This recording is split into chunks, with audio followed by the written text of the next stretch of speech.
What's up, guys, and welcome to the Quick Diz News episode numero 7, I believe. Mhm. I am your host, Tim LeBeau, alongside Mrs. Sarah Castano Hey, howdy, hey. and Mr. John Castano. Hello. And without further ado, we will start with our quick mentions. So, slow week this week. We have one quick mention. So, according to the Diz Insider, Hocus Pocus 2 is slated to start production this summer into early fall in Salem, Massachusetts.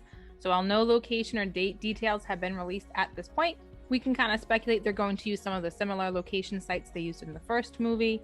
And they have announced there's a change in director from Adam Shankman to Ann Fletcher. They've worked together on a couple of other films that were kind of worth noting the change in director.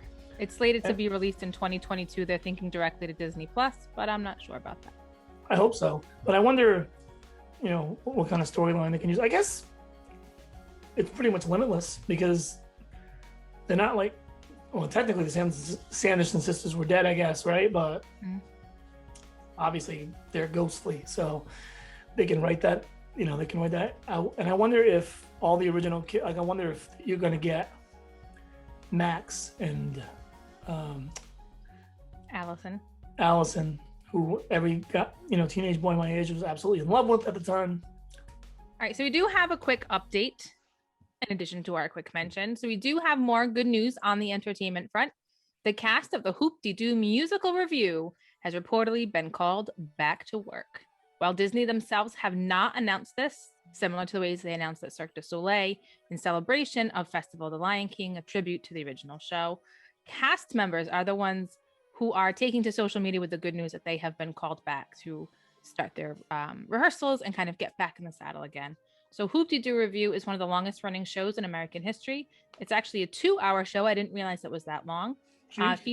Featuring the Pioneer Hall players include singing, Wild West dancing, vaudeville comedy, and is located at Disney's Fort Wilderness Resort campsites. So some more entertainment back in the parks. Love to hear it. Once again, like I said last week, good news. It seems like good news every week.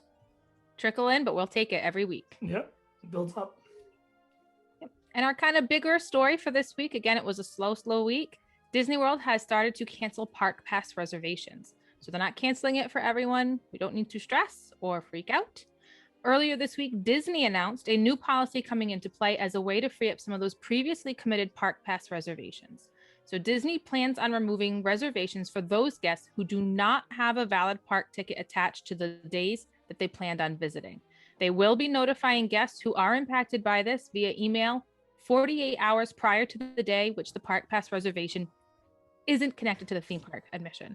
So if, say, you had a park pass reservation for Saturday, May 1st, just because I happen to actually know that date off the top of my head, if you do not have a valid park ticket for that day, but you have a reservation, they would notify you today, 48 hours via email, that has been canceled. You no longer have the reservation since there is not a valid admission.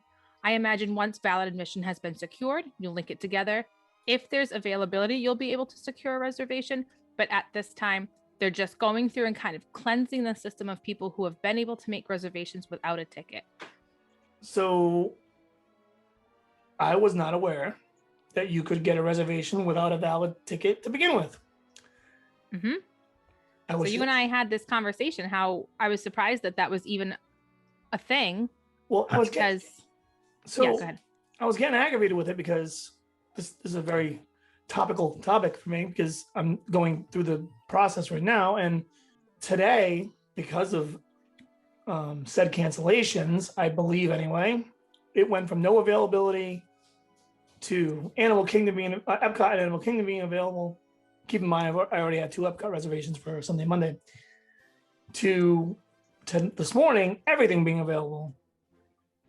So they definitely did some canceling, and I promptly switched I no longer have to go to Epcot twice. I know Johnny was very worried when he saw that on his app. He's very hurt for me that I had to go to Epcot twice, which is a construction zone from what I can see. But yeah, so I was going to make a point about what I don't like about the website, I think kind of pertains to this, is I guess I was probably doing this wrong now that I see it, but you buy a ticket and then go to get a reservation. And I would be like, well, what happens if there's like, I don't know, there's 2 reservations left or something. Yeah. And then so I buy the ticket and there's 1 park left. That happened to me. And the second day, there's only 1 park left. And I was like going as fast as I can just to make sure I get the reservation. Because what do you do when you're coming in from, New England and you can't get a reservation? So I think it was good for them to clear those other ones out anyway, because I heard a lot of people aren't showing up. A lot of the locals that are making those aren't showing up.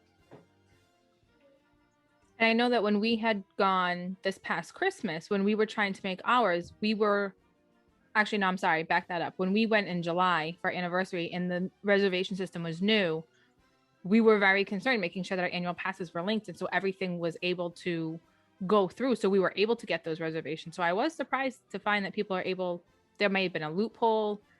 I don't know, maybe a system was down for maintenance. And so something was kind of overlooked for a moment and they're kind of fixing that at the moment. But I don't know. I'm glad they're fixing it. People are able to get more availability. We had a lot of people in the moms groups and stuff like that I'm on Facebook kind of saying, I had this trip planned, I had reservations, and now the reservations were switched to a different park and now I can't get back into that park. So hopefully people will be able to get their vacations back on track. I mean, common sense would suggest to most, I could see a local playing around with this because maybe they have annual pass or whatever. But someone that like yourselves, for example, or myself, booking out X amount of weeks coming from a decent distance, you'd think you would want your ticket in hand first before you even thought about a reservation, right? I mean, because you just wanted to be paired. But then again, if Disney gave you made you feel comfortable with the idea that you could keep the reservation until you get your ticket, I guess it would be kind of annoying if they scrapped your plan. I don't know, kind of a wonky thing they did. They need to make sure they fix that, I guess. Probably, Like why? What? They gave them 48 hours to get the ticket, right? Well, the release from Disney said was if you are one of these people who will have your pass canceled, they will be notified via email 48 hours from the day that they're supposed to be in the park. So if they have valid tickets, Monday through Thursday, but Friday they don't, they would notify them 48 hours before Friday when they didn't have a ticket that reservation was canceled. So I guess it does give them time to get a ticket and then try and get another reservation.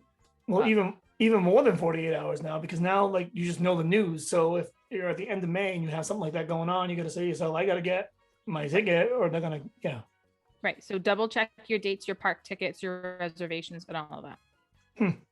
All right. So we're out of time for this week. That's all news we have.